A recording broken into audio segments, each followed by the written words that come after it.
Hello everybody, Ryan Groff here with The Restaurant Boss, and in this video we're going to focus on what's really going to have the biggest impact on your food costs and your labor costs in your restaurant. Today is September 1st of 2023. I'm coming to you from the world headquarters of The Restaurant Boss, just outside Austin, Texas. If you haven't noticed, I got some new stuff in my office. I got this really cool touchscreen TV that we're going to start doing more of our membership meetings and Zoom meetings on, so I could look at people's menus and draw on them. And then for Father's Day, my son got me that little samurai version of myself, so I had to hang that up in the office. It's pretty awesome. But I want to talk to you about two conversations I had this week with clients. It's weird how this happens. I'll have a conversation with someone at the beginning of the week, and then it'll come up 3 or 4 other times throughout the week. But this week, twice this came up, and it's food cost. We talk about food cost a lot. We're talking about food cost a little more now and labor costs now than we ever have before for obvious reasons. But the first conversation was about, I was with a client that has a steakhouse, a steak restaurant. Traditionally, steak restaurants have slightly higher food costs because the margins are big. So the dollars are there, right? If you're selling a hamburger for $10 at a 25% food cost, you make $7.50. But if you're selling a steak for $20 at a 50% food cost, twice as bad of a food cost, but you make $10. Now, nowadays, steaks, high-end steak restaurants, their average steak prices are in the $60 to $70 range. They have steaks on their menu for $130, $140. So if you start running 42, 43% food costs on those, you're still making $60, $70, $80 a steak. So it's okay to have a slightly higher food cost on those items. But they're targeting a 36% food cost to get to about a 55% prime cost, which is our target in their restaurant. And they've been coming in at about 41, 42. So we've been drilling down on this a little bit. And what's interesting is we're doing a new menu, and we went back and looked at their last menu. And when I was on the phone with the owner and the chef, we looked at what their top 3 selling steaks were. And their top 3 selling steaks were all ideally costed at 41%. Now, again, historically, I don't have an issue with 41% for a steak restaurant, except for the fact that we're targeting 36. Now, some of their items, when we do a menu mix, brings it down. But the point is, the 3 items on their menu that not only do they sell the most of in units, but also generate the most dollars are set 6 points. They're targeting 36, 41, are set 6 points higher, 5 points, sorry, are set 5 points higher than their ideal. And then when you factor in the 2 to 3% waste, theft, spoilage, etc., it explains why they're having trouble. So as we're developing their new menu, we went through and we focused on those 3 steaks and how we can bring the cost on those 3 steaks down.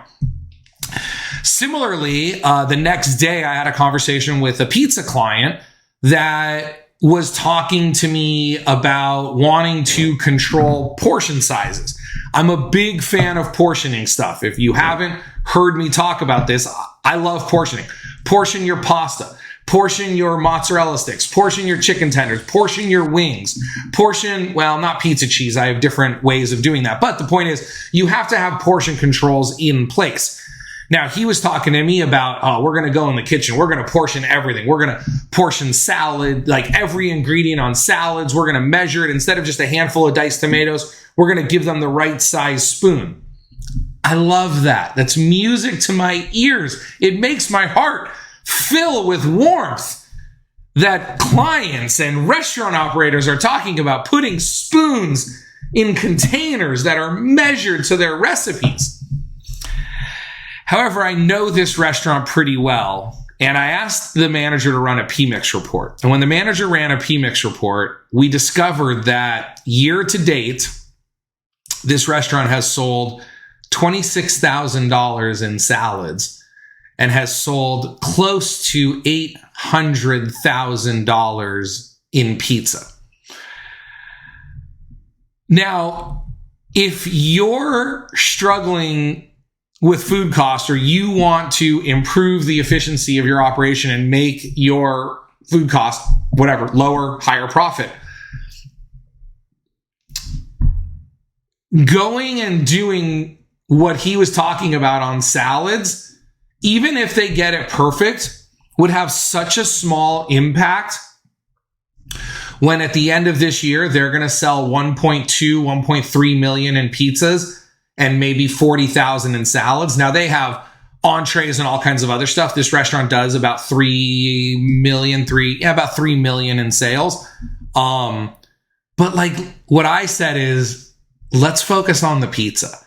And then we started looking at pizza cheese, and we started looking at how they're controlling pizza cheese and how they're controlling toppings on pizzas, like expensive toppings like chicken and pepperoni and sausage and tomatoes again, right? He goes through a lot more tomatoes on pizza than tomatoes on salad. So after going through the P-Mix with them, it was just a very interesting conversation about focusing on what is going to have the biggest impact and what matters. This is known as the 80-20 rule, right? 80% of your sales, 80% of your sales are going to come from 20% of your products, ideally, in a perfect world. So the same idea can apply to labor. If we really start running labor reports and seeing, where are we spending our labor? The same idea can run for just about anything in your restaurant. But it just so happened that this week, the two examples were food cost related. And again, the purpose of me sharing this for you is for you to start asking yourself the questions of, where are you spending the majority of your time, energy, and effort? And is the juice worth the squeeze?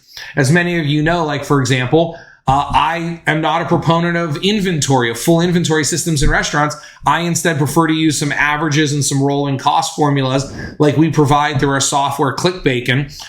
You can learn more about it at clickbacon.com. And we do twice a month. We do live calls for anyone who wants to jump in and ask questions, get a demo, share some challenges that you're having financially at your restaurant, and just see if ClickBacon's the right fit for you.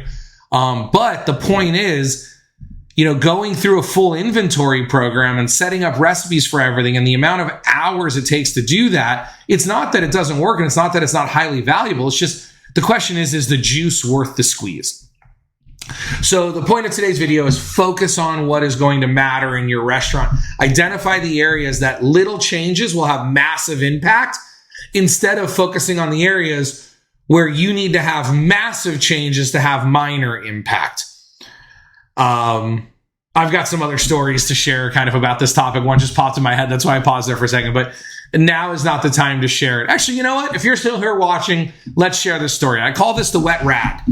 I did this experiment a while ago because I explained it, but I wanted to make sure I did this right. So I want you to imagine for a moment that you have a bucket, and this bucket of water, a 5-gallon bucket. You take a rag, you dip the rag in the bucket. If you pull the rag out of the bucket, how much water is going to just naturally fall out of the rag?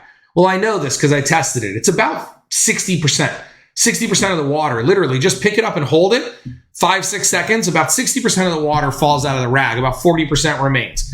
Well, then what's the next thing you do to get the water out? Well, you just squeeze it in your hand, right? Just bunch it up and squeeze it.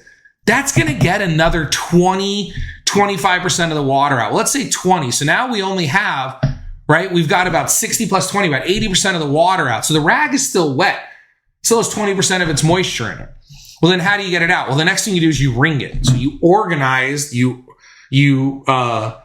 an organized fashion, you fold it and then squeeze it out, right? That's going to get about another 15%. Now we're only left with about 5% of the water, but what else can we do? Well, now you really have two choices. You either hang it in the sun or hang it out and let it dry for 12 or 24 hours, or you throw it in a dryer and let it dry. It's the same amount of energy. It's just one is a little bit of energy over a long time. One is a lot of energy over a short time. But what I'm trying to get at here is the less water that's in the rag, the more time, energy, and effort it's going to take to get that little bit of water out. So all you really have to do to get 60 to 80% of the water out of a rag is just pick it up out of the bucket and squeeze it. So what I want you to do is I want you to ask yourself right now in your restaurant, what is an area that all I really have to do is just pick it up and squeeze it? I just need to spend an hour a week or a half hour a day focusing on this area, and it's going to have a massive impact in our business. I hope you enjoyed this video here. Of course, if you ever have any questions, go ahead and post them in the comment below. If you're interested in getting a copy of our book, Make It Happen, completely free, we will send you a copy of that. We just ask that you pay for shipping. Or, of course, you can go to Amazon and order the book. It's a little more expensive through Amazon than through our website, but head over to therestaurantboss.com, join our membership so you could get into our monthly live training calls and get workbooks and get access to all of our training programs. Grab a copy of our book. Head over to clickbacon.com and learn more about that financial software. But if there's anything we can do to help you, if you have any questions, reach out to us, support@therestaurantboss.com, or leave some comments below. I hope you have an absolutely amazing day. And remember, systems create freedom, freedom creates value, and value creates scale. See y'all soon. Bye-bye. Make It Happen is the book I wish I had when I was operating restaurants. Inside are the lessons that took me 10 years to learn and 10 more years of teaching to perfect. I've condensed the most important lessons into this tiny book for building a big restaurant business. I am on a mission to improve restaurants all over the world. Because of that, I want to send you a free copy. Grab yours today at therestaurantboss.com.